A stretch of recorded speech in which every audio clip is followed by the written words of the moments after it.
When I was around 15, something really scary happened. I lived in a place where tornadoes often hit, so whenever there was a bad storm, I would go downstairs to stay safe. One night, when it was storming really badly around 1 a.m., I was downstairs looking at my phone, trying to distract myself from the loud rain outside. As I scrolled through social media, the rain tapping on the windows sounded calming. But then I heard it. The sound of my dad's car pulling into the driveway. His car had a deep rumble that I could always recognize. Thinking he was back from work late, I got ready for him to come downstairs. Time passed, but my dad didn't show up.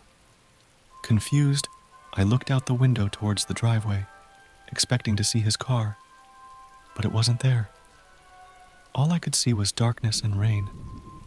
However, I still heard the deep sound of his car, like it was right outside. I felt a chill run down my spine and started to feel uneasy. Suddenly, things went from confusing to terrifying. I heard heavy footsteps in the hallway, like someone was walking around. I panicked because I realized someone was in the house who shouldn't be. My heart raced, and I stayed still, too scared to make any noise. Even my dog, who usually barks at anything strange, was quiet, as if he knew something was wrong. Then, I heard my dad's voice calling my name from upstairs. But that couldn't be possible, because I knew he wasn't home. Fear gripped me as I tried to understand what was happening. Was it an intruder playing tricks, or something worse? I stayed still, waiting anxiously until I fell asleep from exhaustion. When I woke up hours later, I rushed to the window, hoping to see my dad's car and prove it was just a bad dream. And there it was, his car, parked where it always was. Feeling a mix of relief and lingering fear, I went upstairs to tell my dad what happened. We searched the house together, but we found nothing. Even now, I can't forget that scary night. I wonder what happened and what was in our house that night.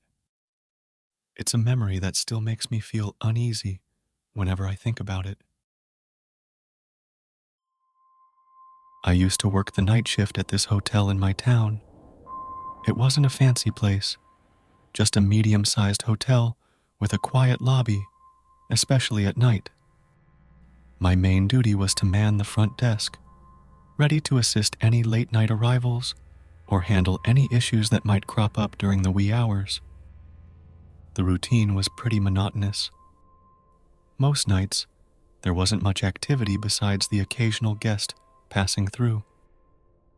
I'd find myself standing behind the counter, staring out at the entrance, watching the minutes tick by.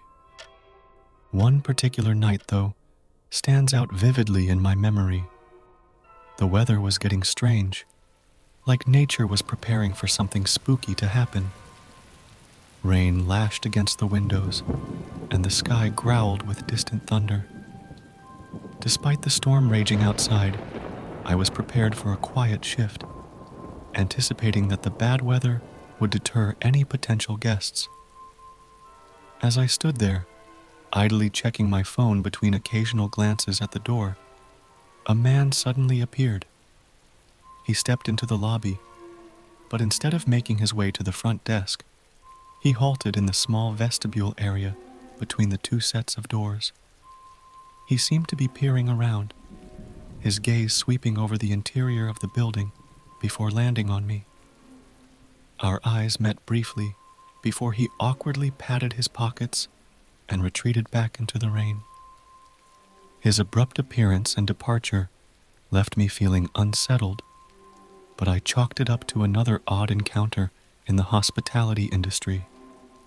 After all, I'd grown accustomed to dealing with all sorts of peculiar individuals over the years. A short while later, the phone on the front desk rang, breaking the silence of the lobby. Glancing at the caller ID, I saw that it was an external number. Curious, I picked up and launched into the usual spiel, ready to assist whoever was on the other end of the line. A man's voice greeted me from the other side, explaining that he had parked his car in the front lot and needed assistance with his luggage.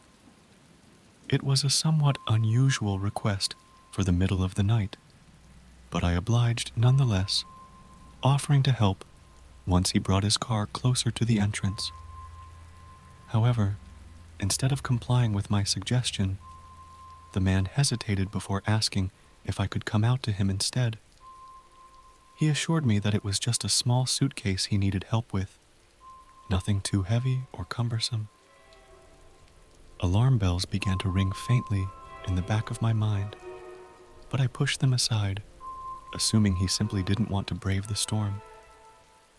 Reluctantly, I agreed to meet him outside, instructing him to pull his car up to the front door. With that, he abruptly ended the call.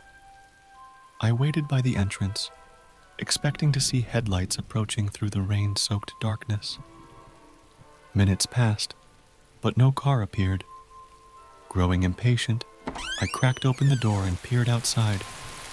To my surprise, I spotted the same man from earlier, standing across the parking lot and beckoning me over. Despite the pouring rain, he waved enthusiastically, gesturing for me to join him. Something about the situation didn't sit right with me. Why would he want me to meet him out there instead of bringing his car closer? Ignoring his beckoning gestures, I retreated back inside, the hairs on the back of my neck prickling with unease.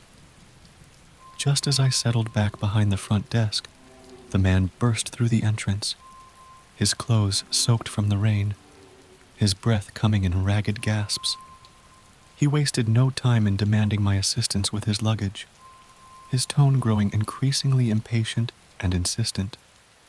However, I stood my ground, insisting that he bring his car around before I would help him. This seemed to infuriate him, and his demeanor turned hostile in an instant. He snapped at me, refusing to check in until I acquiesced to his demands. That's when my gut instinct kicked into overdrive. Something about his behavior set off alarm bells in my mind, and I knew I couldn't trust him. With a firm resolve, I informed him that unless he checked in properly, I would have to ask him to leave. His reaction was immediate and aggressive. With a scowl on his face, he stormed out of the lobby, shooting me a venomous glare as he flipped me off on his way out. I breathed a sigh of relief as the door swung shut behind him, the tension in the air dissipating with his departure. When the morning shift arrived, I wasted no time in recounting the strange encounter to my co-workers. But to my dismay, none of them had any record of the man checking in during the night. It was as if he had never been there at all. The realization sent shivers down my spine. Who was that man, and what was he up to? The more I thought about it, the more convinced I became that I had narrowly escaped a potentially dangerous situation that stormy night. Last year there was a really big storm in my city. It lasted almost the whole day and night. It was so strong that everyone had to stay inside their houses. The rain was pouring down hard, flooding houses and streets.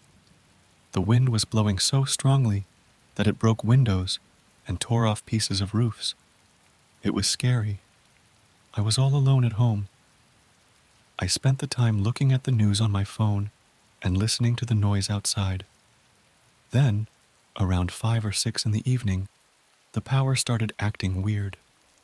It would go off for a short time and then come back on. But after about an hour, the power went out completely. I waited, hoping it would come back, but it didn't. I sat on the couch, checking the news for updates. Suddenly, there was a loud knock on the front door. It scared me because I wasn't expecting anyone to be outside in such bad weather. I wasn't sure if I should go and see who it was, but then I thought maybe it was a neighbor who needed help. I looked through the peephole in the door, but I didn't see anyone there. Feeling scared, I went back to the living room and opened a window to let in some light. I didn't have a way to charge my phone or a flashlight, so I just sat there, looking out the window. Then, I heard a voice outside. It was quiet, like someone talking to someone else. I looked out, but it was too dark and rainy to see anything. Suddenly, I saw a figure near my house when lightning flashed. I couldn't see much, and when it got dark again, the figure was gone. I felt really scared, so I closed the windows and went upstairs to my bedroom. Hours passed with nothing happening until I heard a noise downstairs. My heart started beating fast as I listened, but the storm was too loud to hear any footsteps. I called 911, but it took them over 30 minutes to arrive.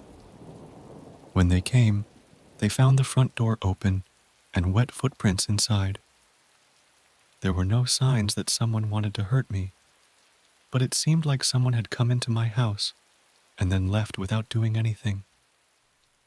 I still don't know what really happened that night, and it still scares me to think about it. Thanks for watching our video. Have you ever had a really scary experience? We want to hear about it. You can tell us in 2 ways. Option 1 is, write down what happened and email it to us. The email address is in the description below. We're excited to read your story and learn all about what happened. And the second option is, record your story using your phone's recording feature. Make sure the sound is good, with no background noise. We want to make sure everyone can hear your scary story clearly. Pick whichever option works best for you, and let's explore your spooky experiences together. We're looking forward to hearing from you. And if you liked this video, give it a thumbs up and subscribe to our channel.